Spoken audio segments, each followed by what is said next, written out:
Hey everyone, I'm Priyadashini. I'm a UX/UI design trainer in Webby School. If you're planning to become a UX/UI designer, there is one thing that you can't skip is your portfolio. It's like a visual resume, but it's way more powerful. Instead of telling people what you can do, you can actually show them. Let's get into this topic. First of all, what is portfolio? Portfolio is not a collection of pretty screens or UI mockups. It's actually a story behind your design decisions, like how you understand the problem, how you researched about your audience, or how you ideate the solution and how you structure that solution into your design, like wireframes, and then how you tested with these solutions with the audience and what kind of impact it brings. So it's basically a strategical resume rather than a visual resume, and it proves your skills in action. Now, why are we talking about this right now? Because hiring is changing faster now. Like 90% of hiring managers says your portfolio is matter for all UX roles, and they can reject your resume without any portfolio links. And companies less care about your degrees and more about your skills. When you're creating a portfolio, it's super important to know who is going to see it, because every we are looking for something different. For example, for a hiring manager or recruiter, they trying to figure out if you would fit their team, if you would fit their style, if your style matches their company vibes or not. For example, if you're seeing this portfolio, you can see their style is basically somewhat more explanatory and more simpler in explaining the concepts. And here you can see in this portfolio, this person is more of using a brutal style.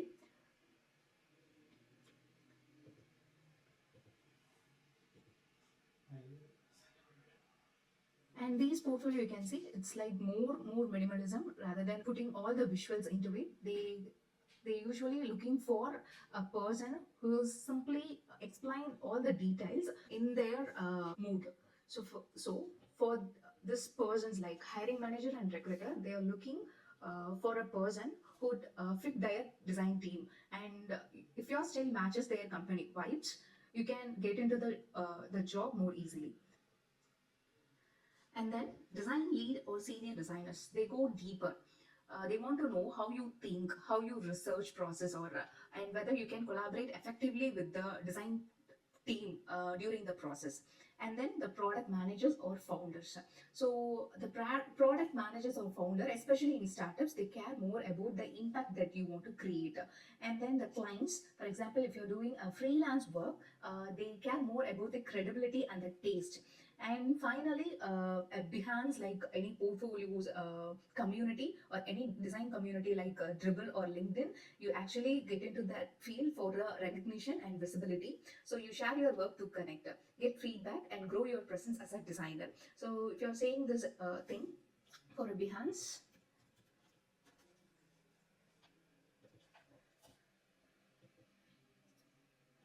so Behance is a portfolio site.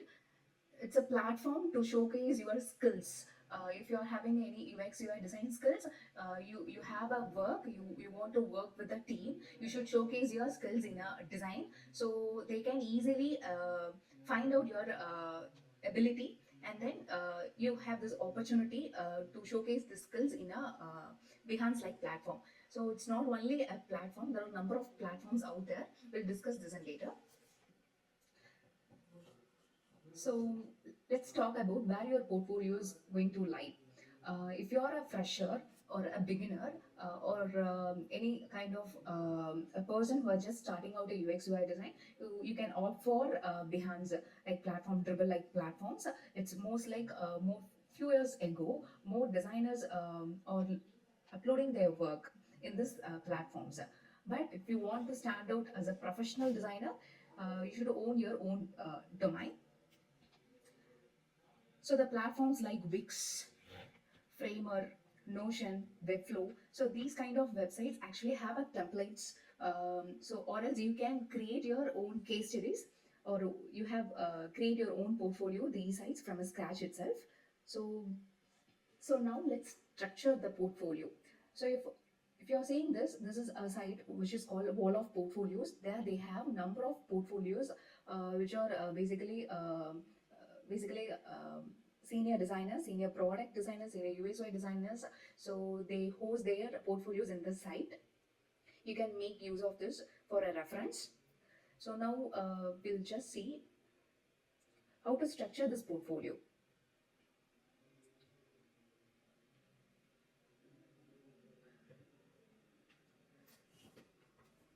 If you're seeing this portfolio, that you can see your portfolio has to start with about me section. This is your first impression, because you have to talk about your background, your journey into the design, the tools you use, or else what makes your design process more unique. So or else you can create a story, or else you can just share your own story with this section. So it's basically you can create your first impression in this section itself. So you can share your resume with the company through this portfolio itself. Alright, now let's talk about case studies, which is important in your portfolio section. So what exactly is UX case studies?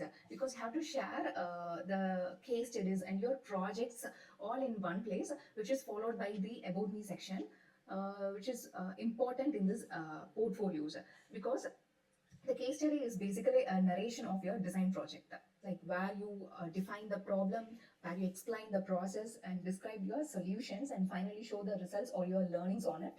And it's not about how flashy your UI looks. Yeah, it matters, but the case study, the person who's looking into your case study, they actually need to know about your design process, how you think on it, and how do you, ideate the solution, how do you find the problem. So they do know about your thinking. So that's exactly how your case study should follow. So how to structure this case study is, so start with the right project. So you should start with the right project, because if your team that they're going to recruit you, right? So they are looking for, they are already have a project, or else they go to get a project from the client. If they have any existing product, they want to look a person who's very much good in redesigning. So if a right project, in the sense, it could be a redesign of any existing app, or any self-initiated concept which is more trending right now, or else any real-time project like freelance projects. But make sure your role is clearly in it, and you have to share the thing which is publicly, which is has to be anonymous, the sensitive details, if any NDA involved. In Webby School of Behance platform, we are having a ton of projects related to UX, UI, graphic design, and all the part of design process. So you can just go and look for a project which is suitable to you, and learn more about it. So the second step is define the problem.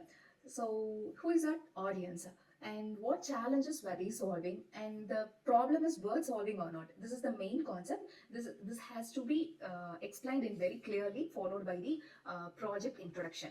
So keep it short and meaningful, because the statement should show the why reason. So why is this person trying to solve this problem? So you should explain the why behind your design. It's basically you give a clarity on your context, and then your role and contribution to the project. If you're working in a team or any shared project, you should explain your role and what is your responsibility on it. Be honest with this, because recruiters want to know what is your specialization in it. So please maintain the credibility in it. For example, here you can see the person trying to say his role is to lead the end-to-end redesign process, which includes research, wireframing, high-fidelity designs, and all the documentations in it. So, and he also detailed out who are the persons who are involved in it and what is their position in it. So it would be better what is your own position in the shared projects, and then describe the process, because it is the heart of your case study. Walk through your UX process clearly, like how you researched users, like what kind of interviews you taken, and what kind of surveys. If you have any surveys, please give a screenshot of it, or else if you're doing any usability testing, so what kind of task you gave them. So you just show the research process, and then what kind of insights you gathered from it, maybe any frustrations, or else any goals that you're trying to solve, or else any behavior pattern you observed from the users, and then how you ideate the solution. Using wireframes, using sketching and kind of storyboarding, you please share this in your portfolio, and then how you try to build the prototypes and test it with them. So here you can showcase with your Figma skills. So please share your work process, how you build your prototypes and test it with the participants. Here you can see. So the person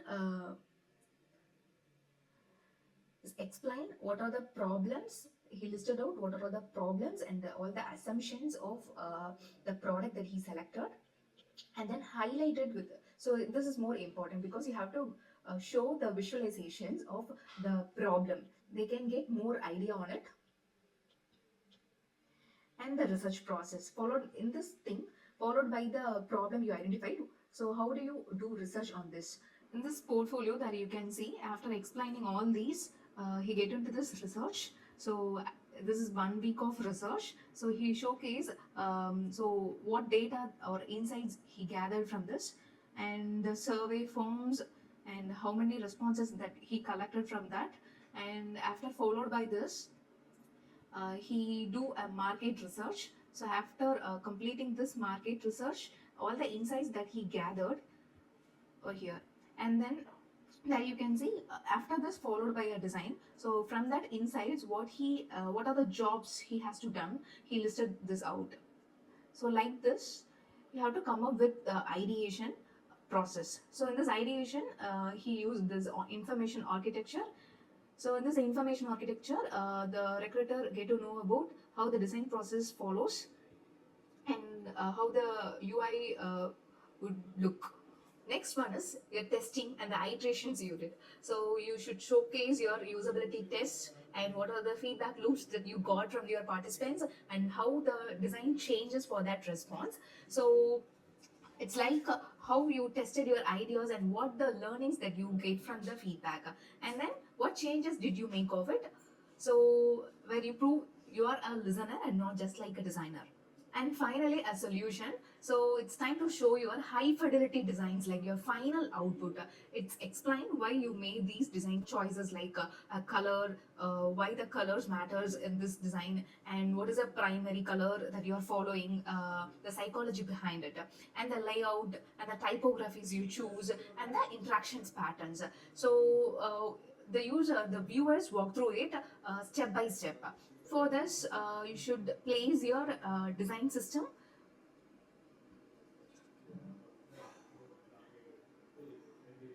So if you're placing a component, it would be more appreciated.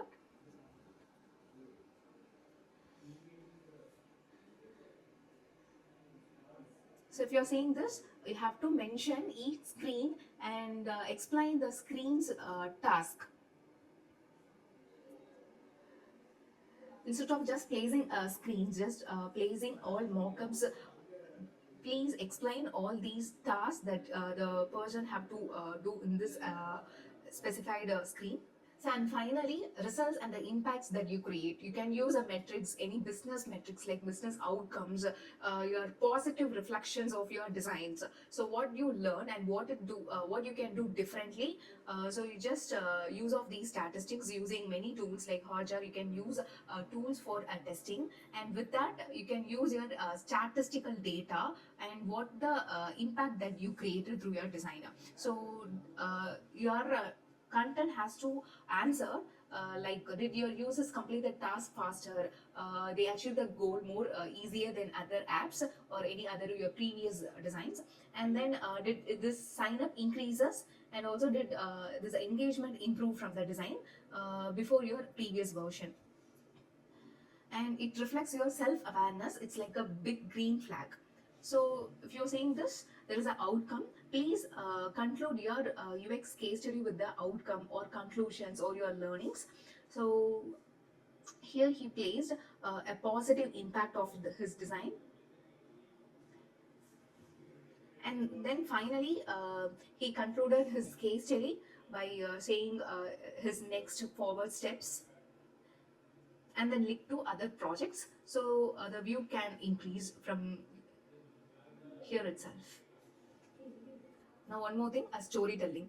A case study is not just a report, it's a narration. So all a good story has a good introduction, so it should have a middle ground and it should have an end, right? So that's how your portfolio should stand out.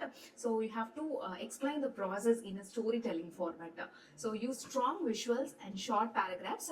So some of the main tips that I can share is use narrative flow, like we found, not just like we it was founded. So you can always use an active voice, and then use good headings, subheadings, and some visual breakup text, or else use a mock-ups, which is like for branding. So it is easy to digest. And then balance the content with I and we concept, so it shows the team context and also your individual contribution in it. And finally, remove anything that doesn't serve the story, like if the background illustrations or any vectors that doesn't give a purpose on it, just remove, because all experienced candidate don't just put any content into it if doesn't have any meaning on it. And then your goal is to make your story so easy to follow, even the viewer is a non-designer too. This is how you build your strong story driven UX UI portfolio, and we'll see in more interesting topics in next video. Thank you.